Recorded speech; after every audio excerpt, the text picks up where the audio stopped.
공동체를 이 땅에 남겨놓으시면서 하셨던 아주 중요한 말씀이에요. 제가 한번 읽어드릴게요. 오직 성령이 너에게 임하시면 너희가 권능을 받고 예루살렘과 온 유대와 사마리아 땅끝까지 이르러 내 증인이 되리라 하시니라. 오직 성령, 이 두 가지 중요한 단어가 있습니다. 교회가 뭐냐라고 이제 정의를 내릴 때 두 가지. 첫 번째, 성령이 임하신 공동체입니다. 성령, 하나님의 영이에요. 하나님이 들어와서 하시는 공동체예요. 자, 그렇게 성령이 되면 어떤 존재가 되냐면 땅끝까지 이르러 누구의 증인? 예수님의 증인으로 산대요. 그게 교회 공동체를 정의하는 성경의 명확한 정의입니다. 명확한 정체성이에요. 그래서 교회는 두 가지만 생각하시면 됩니다. 성령과 예수 그리스도의 증인됨. 아멘. 자, 이 하나님이 예수님이 약속하신 대로 이 사건이 바로 뒷장에 사도행전 2장에 이루어집니다. 그래서 한 열흘 정도 기도하고 있는 중에 오순절에 성령이 하늘문을 찍고 이 땅에 오시는데 구약에도 성령은 오셨거든요. 근데 이번에 오시는 성령 하나님의 역사는 좀 달랐습니다. 인간의 가슴을 찍고 그 안에 내주하시기 시작했어요. 이제는 내주하셔서, 그러니까 이제 인간이 예수 그리스도의 십자가로 이 죄가 모두 용서함을 받았잖아요. 그러니까 이 죄가 해결되니까 이제는 예수 안에 계신 성령님이 우리 안에 들어와 함께 거하실 수 있는 상태가 된 거예요. 그 예수님이 들어오시는 사건이, 그 예수의 영이신 성령님이 들어오시는 사건이 사도행전 2장에 이루어집니다. 자, 그리고 무엇이 되었죠? 예수 그리스도의 증인이 됐는데 그걸 어떻게 할 수 있냐면 성령의 임재가 있고 그 다음에 했던 행동이 뭐냐면 베드로가 복음을 증거하는 거예요. 그 난곳방언으로 복음을 전하고 베드로가 복음을 예수님을 전하니까 거기서 남자만 3,000명이 되는 사람이 구원을 받고 회심하여 예수의 공동체로 전환이 됩니다. 이게 예루살렘 교회의 시작이었고 교회의 탄생일이었어요. 그러니까 우린 이렇게 생각해 볼 수 있습니다. 성령 강림절은 교회의 생일이다. 교회는 언제 탄생하느냐? 성령이 오시면서 시작한 거예요. 이게 핵심이에요. 내가 교회냐 아니냐의 가장 큰 기준은 뭐냐면 내 안에 성령님이 계시냐 아니냐, 내가 예수 그리스도를 실제로 맛보고 경험하고 내 안에 예수 그리스도가 담겨져 있는 증인인가 아닌가, 이게 회심했느냐 구원받았느냐 아니냐를 가르는 시금석입니다. 여러분 안에 예수님이 계신가요? 여러분들은 예수 그리스도가 여러분 삶의 다른 어떤 것보다 귀하고 전부로 고백하는 그런 분이십니까? 그렇다면 여러분은 행복하신 분이고, 그렇다면 여러분은 성경에서 말하고 있는 교회라는 사실입니다. 여러분 그 사실을 믿으셨으면 좋겠습니다. 자, 2장에 보니까 성령을 통해 교회가 탄생했고요. 그 다음에 오늘 본문이 시작이 돼요. 3장. 자, 그래서 오늘 본문은 교회의 탄생 이후에 기록된 첫 사건입니다. 그러니까 이 사건을 통해서 우리는 뭘 알 수 있냐면, 아, 성령을 통해 탄생한 교회가 어떤 정체성, 어떤 존재인지를 명확하게 알 수 있겠구나라는 것을 우리가 생각해 볼 수 있겠죠. 그래서 오늘 이 본문의 말씀을 통해 과연 건강한 교회가 어떤 교회인지를 다시 한번 살펴보고요. 우리가 그 방향으로 최선을 다해 몸부림치며 나아가는 남은 한 해가 되었으면 좋겠습니다. 자, 본문에 보면 본문 2절에 이제 이렇게 기록이 되어 있습니다. 나면서 못 걷게 된 이를 사람들이 메고 오니 이는 성전에 들어가는 사람들에게 구걸하기 위하여 날마다 성전 미문이라는 성전 문에 두는 자라. 이게 3장 2절인데요. 1절에 보면 베드로와 요한이 성전에 들어가는 것부터 오늘 이야기는 시작이 됩니다. 베드로와 요한, 그러니까 두 명의 사람들이잖아요. 이렇게 두 명의 사람들을 기록할 때는 언제나 성경은 뭘 얘기하냐면 공동체를 얘기합니다. 그러니까 베드로와 요한이라는 이름을 적었지만 뭘 얘기하고 있는 걸까요? 변화된 교회가 이제 어떤 일을 하는지를 시작할 거다라고 성경에 기록하고 있는 부분이에요. 자, 누구를 만났냐면, 누구를 만났죠? 성전에서? 성전 앞에서 누구를 만났죠? 나면서 못 걷게 된 이를, 이제 여기서는 이렇게 나오지만 다른 성경에서는 안진뱅이 뭐 이렇게도 나옵니다. 자, 여기 나면서 못 걷게 된 이의 특징이 몇 가지가 있어요. 이게 무엇이냐? 첫 번째, 2절에 보니까 날마다 성전 미문이라는 성전 문에 두는 자라. 그러니까 성전에 못 들어가고요. 성전 문 앞에 이 사람은 항상 머물러 있었습니다. 왜 그럴까? 여러분, 사실 성전은요, 성전의 구조를 이렇게 살펴보면 뭘 그대로 따온 거냐면 에덴 동산의 구조를 그대로 따온 거예요. 에덴 동산. 그래서 에덴 동산을 상징하고 있는 모든 기물들, 에덴 동산에서 하나님이 어떻게 사람과 교제했고 다스렸는지에 대한 모든 그런 메시지들이 고스란히 농축이 돼서 담겨져 있는 게 성전입니다. 에덴 동산에 뭐가 있었죠? 에덴, 기쁨이 있었단 말이에요. 그 기쁨은 어디서부터 비롯됐죠?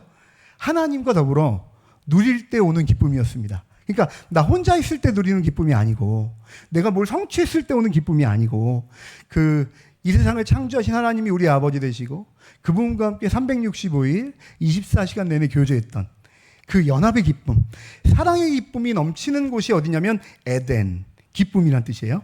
에덴 동산에 있었단 말이에요. 그것을 고스란히 가지고 온 게 무엇이라고요? 성전이에요, 성전. 그래서 성전을 통해 우리는 뭘 누릴 수 있냐면 세상의 기쁨이 사라지고요. 세상에 우리가 의존하고 세상에 우리가 권위를 부여하고 세상을 따랐던 모든 게 그 안에서 사라져요. 그리고 개혁이 일어나는데 어떤 개혁이 일어나냐면 하나님만으로 오는 기쁨에 만족하는 곳, 하나님의 영광에 취하는 곳, 하나님께 사로잡히는 그곳이 무엇이냐? 성전의 의미예요. 그러니까 성전은 기쁜 곳이에요. 성전은 하나님의 영광을 경험하는 곳입니다. 믿으십니까?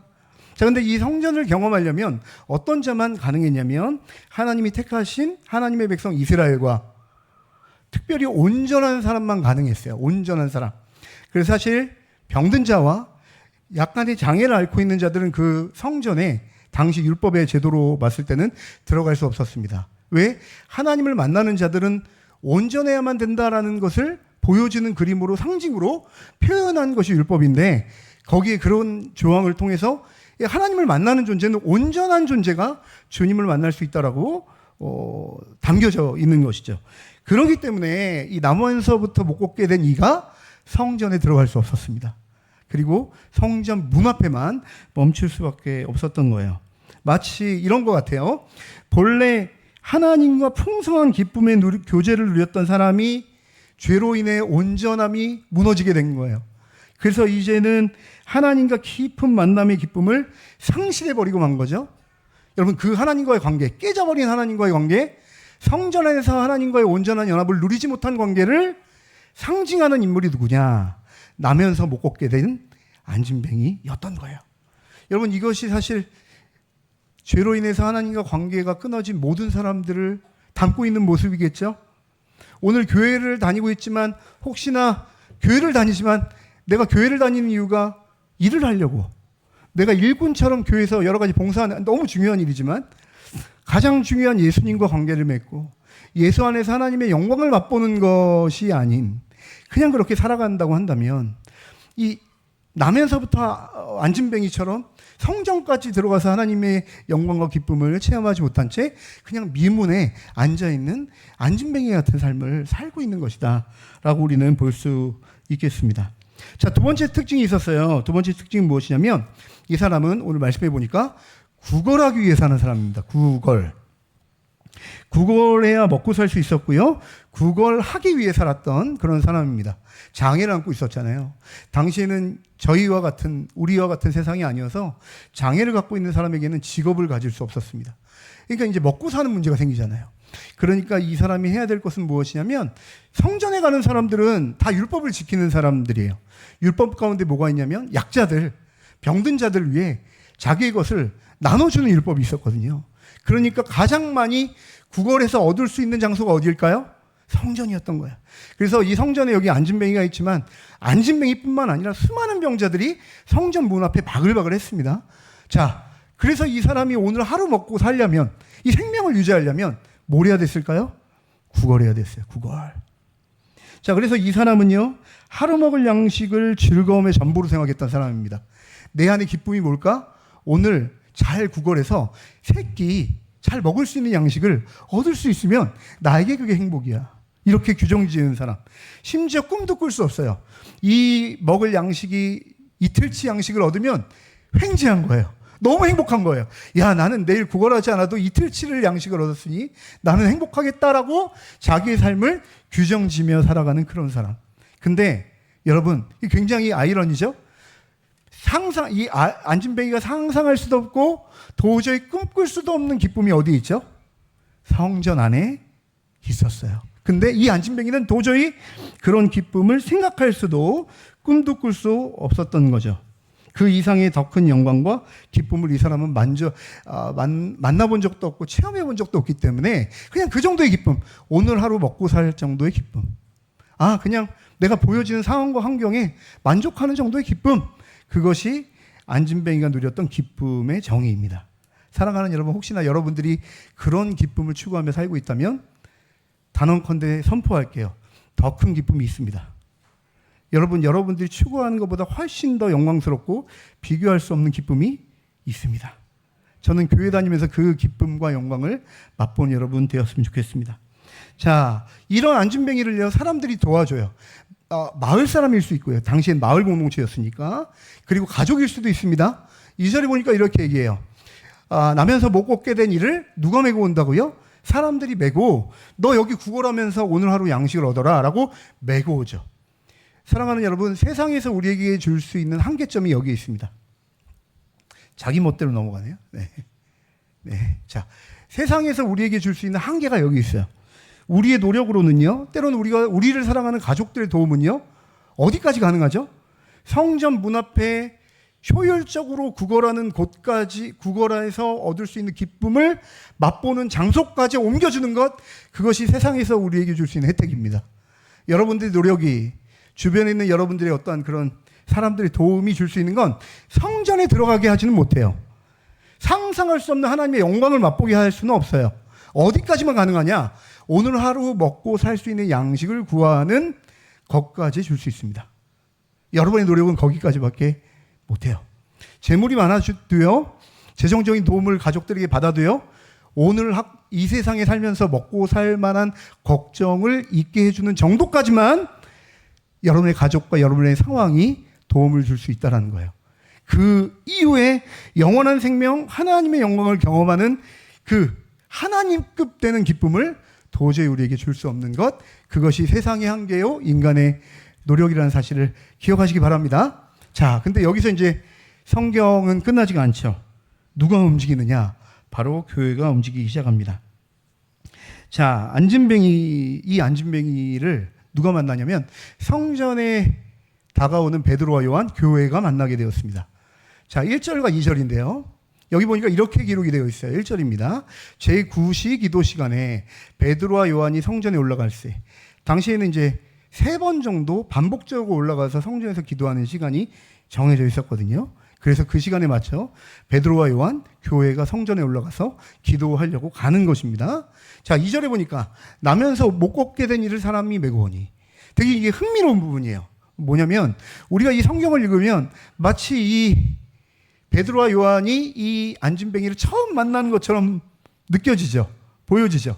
근데 그렇지 않아요. 여기 보니까 뭐라고 기록되어 있냐면 1절에 올라갈세라는 단어가 있고요. 저기 2절에 메고온이라는 단어가 있습니다. 이거 헬라어 언어상 어떤 뜻이냐면 과거부터 현재까지 지속적으로 반복되다라는 의미가 담겨져 있습니다. 그러니까 이 얘기는 뭐냐면 베드로와 요한이 계속 만난 거예요. 안진뱅이. 그 안진뱅이는 계속 거기 있었고요. 근데 반복적으로 만났는데 그 전에도 계속 기도하려고 올라갔고 반복적으로 이 안진뱅이를 만났는데 아무런 행동도 하지 않는 사람들이었던 거예요. 관심조차 없었겠죠. 왜냐하면 여기에는 안진뱅이만 있었던 게 아니라 수많은 병자들이 있었으니까 그냥 베드로와 요한은 오늘 하루 나 기도하고 그냥 통치겠다. 난 기도하고 가야겠다라고 자기의 목적에 딱 꽂혀서 왔다 갔다 했을 거예요. 이 안진뱅이가 보이지 않았습니다. 근데 이날만 특별한 행동을 하게 되죠. 자, 3절입니다. 그가 베드로와 요한이 성전에 들어가려 함을 보고 구걸하거늘. 4절입니다. 베드로가 요한과 더불어 주목하여 이르되 우리를 보라 하니. 자, 베드로와 요한이라는 이 교회가 행동이 바뀌었어요. 뭘 하기 시작하냐면 두 가지를 했습니다. 첫 번째, 원래 자기가 원하는 이제 성전의 목적이 있었을 거 아니에요? 해야 될 것. 근데 가다가 멈춥니다. 자기의 시간을 구멍을 내서 멈춰요. 제가 예전에 저는 이제 친동생이 있습니다. 여동생이에요.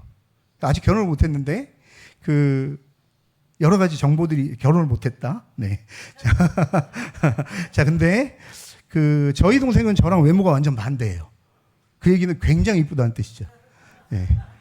왜 웃으세요? 진짜예요. 이따 사진 보여드릴게요. 정말 이뻐요. 네, 정말 이쁜데, 제가 저희 동생이랑 되게 친합니다.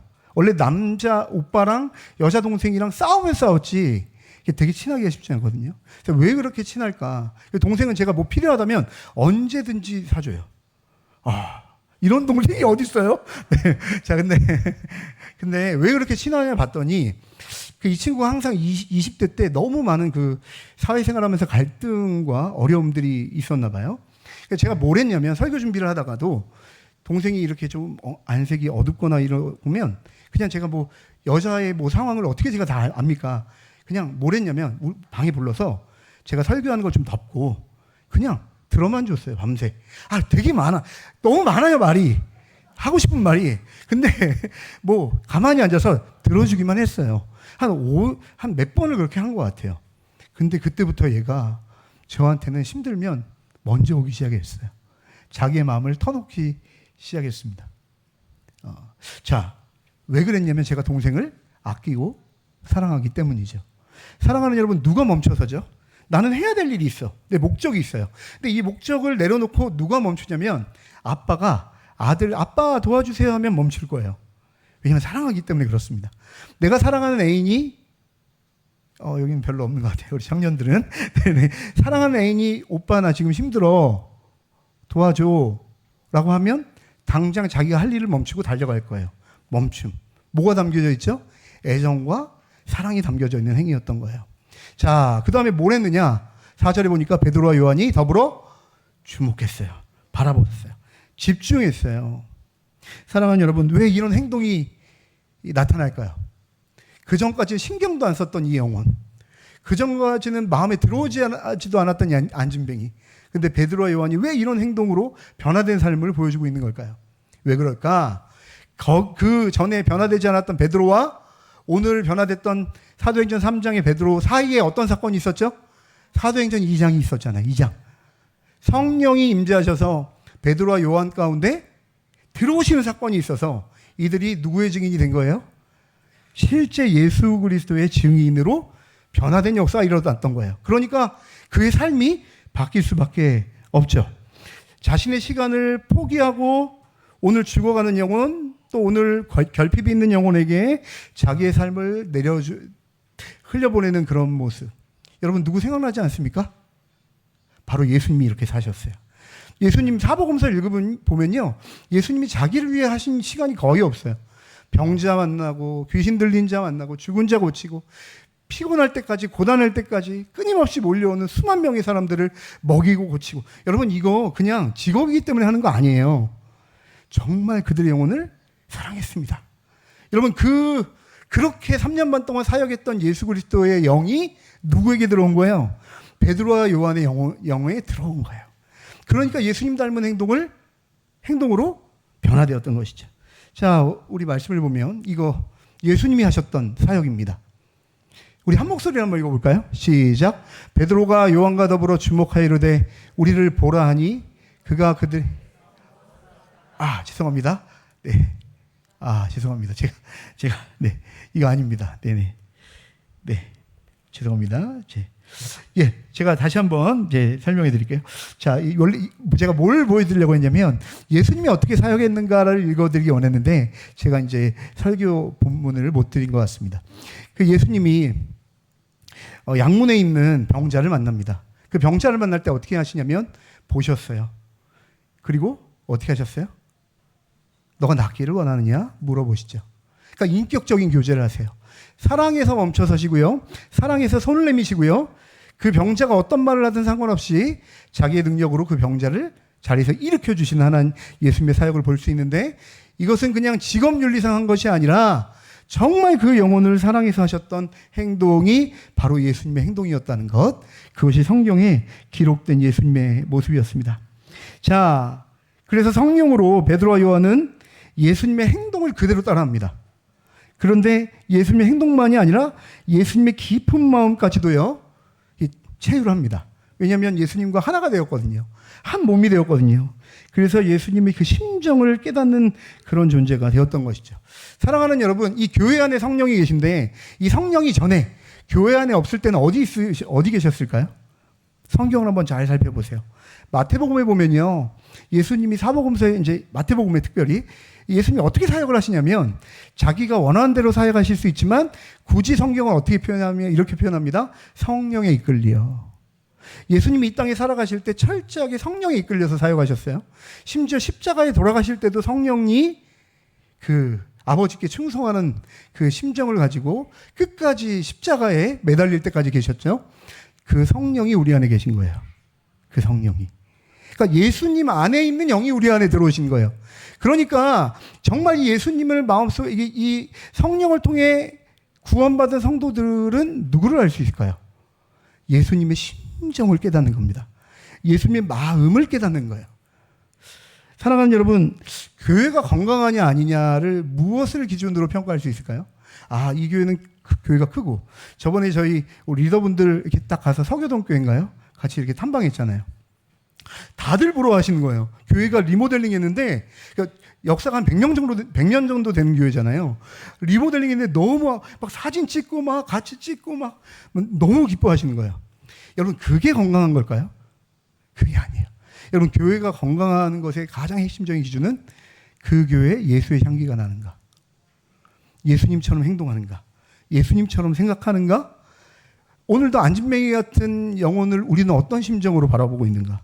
오늘도 죽어가는 영혼들에게 우리는 어떻게 사랑하고 있는가? 오늘도 교회에서 홀로 외롭게 지쳐 쓰러져 있는 영혼을 바라보면서 우리는 어떤 감각을 느끼는가? 왜냐하면 내 안에 예수께서 사시기 때문에. 저는 과림리교회가 여러분 건물 너무 쓰러져 가면 어떻고, 네, 네, 에어컨 잘 안 되면 어떻고, 물론 뭐 사무실 얘기입니다. 네, 상관없어요. 네, 무슨 상관이 있어요? 우리 교회가요, 각 사람 한 사람 한 사람 가운데 예수님이 보여지고 서로가 서로를 마주할 때 예수의 사랑으로 서로를 섬기고 대할 수 있다면 여러분, 주님 보시기에 이 과림리교회는 건강한 교회일 겁니다. 사랑하는 여러분, 저는 여러분에게 묻고 싶어요. 우리 가운데 예수님이 계십니까? 우리의 심정에 정말 예수님이 다른 것보다 가장 중요한 분이십니까? 한번 물어볼 수 있어야 돼요. 자, 오늘 본문의 말씀을 보니까 이 베드로와 요한이 주목만 한 게 아닙니다. 자, 이렇게 기록이 되어 있어요. 베드로가 요한과 더불어 주목하여 이르되 우리를 보라 하니, 첫 번째 했던 행동입니다. 우리를 보라. 지금까지 이 안진뱅이는 자신의 삶에 함몰되어 있었어요. 인생의 답이 거기 있는 줄 알았어요. 거기에 정답이 있는 줄 알았어요. 자기가 규정해 놓은 행복이요, 자기를 가리켰던 세상에서 자기를 규정했던 행복, 거기에 함몰되어 있었단 말이죠. 자, 베드로와 요한이 얘기합니다. 거기에 행복이 없다. 눈을 들어라. 날 봐. 알려주겠다. 진짜 행복을. 여러분, 여기에 교회의 영광이 있을 줄 믿습니다. 세상 사람들 행복 몰라요, 여러분. 교회만 합니다. 여러분, 그런 자신감 있으시죠? 세상이 어떻게 행복을 알아요? 하루 먹고 하루 살 양식으로. 근데 하나님을 만난 사람은 여유가 있습니다. 영원을 소유했거든요. 영원이요. 그냥 잠시 잠깐 있을 80년, 100년 사는 정도의 문제가 아니라 영원히 주님과 함께하는 영생을 소유했거든요. 그 당당하죠? 그리고 얘기할 수 있는 거예요. 아니, 그거 아니야. 너 틀렸어. 나봐. 정답을 알려줄게. 그리고 이렇게 얘기합니다. 자, 5절에 보니까 이렇게 바라보죠. 그가 그들에게, 이 안진뱅이가 그가 그들에게 무엇을 얻을까 하여 바라보고늘. 그러니까 무엇을 얻을까? 금과 은이겠죠. 하루 먹고 하루 살 양식을 구걸하기 위해 바라본 거겠죠. 자, 근데 그 사람이 원하는 것을 주지 않습니다. 이게 중요해요. 교회는 그 사람이 원하는 것, 사람이 원하는 것을 말하는 데가 교회가 아닙니다. 그 사람에게 필요한 걸 줍니다. 믿으시죠? 6절입니다. 우리 한 목소리를 읽어볼게요. 베드로가 이르되 은과 금은 내게 없거니와 내게 있는 이것을 내게 주노니 나사렛 예수 이름으로 일어나 걸으라. 아멘. 은과 금은 내게 없거니와. 이게 무슨 얘기일까요? 너에게 필요한 게 은과 금이 아니야. 너 잘못 알고 있었어. 너를 살릴 수 있는 게 은과 금이 아니야. 너를 살릴 수 있는 게 하루 먹고 하루 살 양식이 아니야. 사랑하는 여러분, 이 말씀을 통해 우리는 한 가지 기독교를 정의해야 합니다. 기독교는요, 증상 치유하는 종교가 아닙니다. 증상 치유. 그러니까 감기에 걸리면 감기의 그 균을 멸해야 되잖아요. 그냥 감기 증상만 완화시키고. 근데 암에 걸려요. 그러면 그냥 뭘까요? 그냥 이 진통제만 놔줘서 그냥 넘기게 하는 것. 그것이 증상 치유 아닙니까? 근데 기독교는요, 근원을 치유합니다. 근원. 왜 그렇게 살 수밖에 없는지, 왜 하나님과 떨어져 영원한 생명을 누릴 수 없는지에 대한 근원을 짚어주고 직면하게 하고 그것을 뿌리째 뽑아내는 것이 기독교의 근원치유예요. 그래서 얘기하는 겁니다. 은과 금은 내게 없거니와. 은과 금이 아니다. 정답을 알려주겠다. 그러면서 이렇게 얘기해요. 내게 있는 것을 주겠다. 여러분, 이게 굉장히 가슴 벅찬 장면입니다. 베드로와 요한은요, 사도행전 3장 가기 전에 뭘 경험했죠? 사도행전 2장의 성령을 통해 예수가 자기의 삶을 사로잡는 경험을 했던 사람이에요. 자, 그래서 내게 있는 이것이 뭘까요? 베드로와 요한은 정말 이거밖에 없었어요. 그게 뭘까요? 은과 금이 아니었어요. 예수 그리스도의 이름밖에 남지 않았습니다. 거기에 사로잡힌 사람이었어요. 이 베드로와 요한, 교회는 툭툭 치면 나오는 게 예수의 이름이었어요. 이 사도행전 한번 읽어보세요. 예수의 이름이 이 교회를 통해 어떻게 흘러가는지, 어떻게 로마를 정복하는지, 정말 그들은 예수의 이름을 믿었던 그런 사람들이었습니다. 내게 있는 이것. 저는 묻고 싶어요. 여러분들에게 있는 그것은 무엇입니까? 금과 은입니까? 여러분 툭 치면 여러분들이 자랑으로 나오는 게 여러분의 연역입니까? 여러분의 스펙입니까? 여러분이 의존하는 것, 그겁니까? 가족입니까? 재물입니까? 성도라면, 사도행전 2장을 통과해서 예수의 영으로 사로잡혀 있는 성도라면 툭 치면 누가 나와야 되죠? 나를 사로잡고 있는 그분, 예수 이름이 나와야 됩니다. 아멘. 그래서 6절 이렇게 끝나요. 나사렛 예수 이름으로 일어나 걸으라. 내가 먼저 경험한 이 진리, 생명, 정답, 나를 사로잡아서 나를 회복한, 베드로와 요한도 사실은 진짜 성전을 경험한 적이 없죠. 예수님을 따르지만 예수님을 이해할 수 없었던 사람이었어요. 성령이 오니까, 그래서 그 안에 예수의 영이 그 안에 거하니까 뭘 경험하게 된 거죠? 진짜 성전이 뭔지 경험한 사람이었던 거예요. 하나님과 진짜 연합하는 기쁨과 영광이 뭔지를 먼저 맛봤던 사람이었던 거예요. 그리고 그에게 이야기합니다. 예수 이름으로 일어나 걸으라. 여러분, 이 얘기는 무엇이냐면 성전을 맛본 자가 성전으로 초대할 수 있다는 거예요. 사랑하는 여러분, 여기 있는 모든 이 과림교회 성도 여러분, 여러분들이 예수 그리스도를 통해 성전이 되기를 주님의 이름으로 축원합니다. 그래야만 여러분의 가정이 소망이 있습니다. 여러분, 이 안진뱅이가 이제 변화가 돼요. 낫습니다. 자, 우리 한 목소리 읽어볼까요? 뛰어서서 걸으며 그들과 함께 어떻게 해요? 성전으로 들어가면서 걷기도 하고 뛰기도 하며 누구를? 하나님을 찬양하는, 기존에 상상할 수 없었던 하나님의 영광과 기쁨을 맛보는 존재가 되었어요. 베드로와 요한처럼. 사랑하는 여러분, 이 안진뱅이의 소망은 어디서부터 시작이 되나요? 베드로와 요한이 예수님을 만날 때부터 시작이 된 겁니다. 과림미교회 여기 있는 사람들의 소망은요, 과림미교회에 있는 거예요. 다른 재정에 있는 게 아니라, 보상에 있는 게 아니라 우리에게 있는 거예요. 여러분, 우리 가정에 우리 자녀와 아들, 딸, 친척, 우리에게 소망이 있는 거예요. 그들이 무슨 어떻게 소망을 발견하겠어요? 예수를 먼저 만난 우리를 사로잡았던 그 복음이 그들을 꿈꿀 수 없는 하나님의 영광에 참여할 수 있는 인도자로 하나님이 우리를 사용하시는 것입니다. 그래서 교회를 뭐라고 한다고요? 성령과 더불어 예수 그리스도의 증인이다 라고 말씀하고 있는 것입니다. 사랑하는 여러분, 우리 결론으로 두 가지 여러분에게 질문하고 싶습니다. 첫 번째, 나는 성령을 통해 정말 예수와 한 몸이 되었는가? 여러분들은 여러분 안에 정말 예수님이 살고 계십니까? 여러분들의 기쁨이 세상에 보여지는 것이 아니라 예수님께 있으십니까? 재정이 많고 적은 게 성도는 행복의 기쁨이 아닙니다. 정말이에요. 예수님이 안 보이면 슬픈 거예요. 예수님이 유령으로 보일 때 슬픈 겁니다. 예수님이 명확하게 보이면 기쁜 거예요. 두 번째 질문입니다. 안진뱅이의 소망이 성령으로 충만해져서 예수의 증인으로 살아가는 교회 때문에 시작이 되었다면, 여러분은 지금 현재 여러분 주변에 있는 안진뱅이를 어떻게 바라보고 계십니까? 난 교회 다닌다고 하는데, 베드로와 요한이 성전에 올라가다가 사랑해서 영혼을 바라보고 멈췄다면, 여러분 눈에도 오늘 안진뱅이처럼 기도할래야 기도할 수 없고 정말 살아갈래야 살아갈 수 없는 그들에게 우리의 시선이 가야 되는 건 아닐까? 이번 주 목요일 날 특별히 저희가 저희 개인적인 기도 제목뿐만 아니라 주변에 기도할 수 없는 영혼들 놓고 기도했습니다. 교회는 그럴 때 행복해요. 내가 내 삶을 다른 영혼을 위해 내어놓을 때 진짜 행복을 느낍니다. 예수님이 그렇게 사셨거든요. 사랑하는 여러분, 과림의 교회 2026년 예수 그리스도를 중심에 회복하는 한 해가 되었으면 좋겠습니다. 상황과 환경이 우리의 기쁨을 빼앗을 수 없습니다. 예수님이 어디 계시냐가 우리의 기쁨의 기준일 줄 믿습니다. 네. 한 가지 이야기하고 제가 기도하고 마치도록 하겠습니다. 이 말씀 준비하면서 많이 회개했습니다. 많이 회개했어요. 이 교회가 부교육자로서는 설교를 많이 시키는 교회입니다. 좋은 겁니다. 부교육자한테는 이 실력 상상을 위해. 근데 어느샌가 한 8개월 정도 지내보니까 소스라치게 놀란 게 하나 있어요. 예수님이 잘 안 보이는 거예요. 설교 준비를 기계처럼 하고 있는데 왜 내 안에 기쁨이 없지? 어제 이 말씀을 이렇게 하나님이 주셔서 준비하고 골방에 앉아서 기도하는데 이 말씀을 어쨌든 거짓말하면 안 되잖아요. 내 이야기가 돼야 되잖아요. 나는 예수님이 전부인가? 금과 은이 전부가 아닌가? 내 안에 안락한 삶을 난 꿈꾸고 있는 거 아닌가? 앞만 봐도 행복하지 않은 거예요. 안정적인 삶, 이쁜 미인, 말 잘 듣는 아들.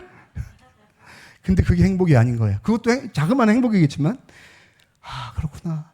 내 안에 예수님이 없구나. 그래서 어제 1시간 동안 기도하는데 진짜 많이 회개했습니다. 예수님을 만나고 싶다고. 아까 했던 고백은 예수님 만나야 됩니다라는 고백은 저를 통과한 고백입니다. 사랑하는 여러분, 예수 안에 행복이 있습니다. 예수가 우리 가정 살려요. 그리고 예수님이 이 세상을 살립니다. 이 진리가 다시 여러분들을 사로잡는 2026년 한 해 되었으면 좋겠습니다. 기도하시겠습니다. 참 좋으신 주님, 주님이 얼마나 우리를 사랑하시는지 자기 아들 예수를 십자가에 못 박을 정도로 우리와 영원히 함께하기를 원하셨던 주님이심을 믿습니다. 우리가 예수님의 십자가를 통해 주님이 얼마나 우리를 아끼시고 우리를 사랑하시는지를 맛보는 그런 교회가 되게 하여 주시옵소서. 교회의 모든 활동은 예수 그리스도의 사랑에 채워질 때부터 시작이 되는 줄 믿습니다. 우리가 하는 모든 봉사, 우리가 하는 모든 헌신이 예수님을 사랑해서 진행하는 헌신이 되게 하여 주옵소서. 교회가 예수 그리스도의 증인이라고 했습니다. 성령이 오셔서 예수님과 한 몸 되게 하셨다고 했습니다. 우리는 정말 성령을 통해 예수님께 사로잡혀 있는 존재인가? 우리가 한번 이 질문을 던지면서 이 남은 기간 정말 예수님을 깊이 만나고 예수님께 사로잡히는 경험을 할 수 있는 과림이 교회 될 수 있도록 주여 축복하시고 인도하여 주시옵소서. 감사하며 예수님의 이름으로 간절히 기도합니다. 아멘. 우리 다 같이 자리에서 일어나셔서 파송의 찬양 하시겠습니다.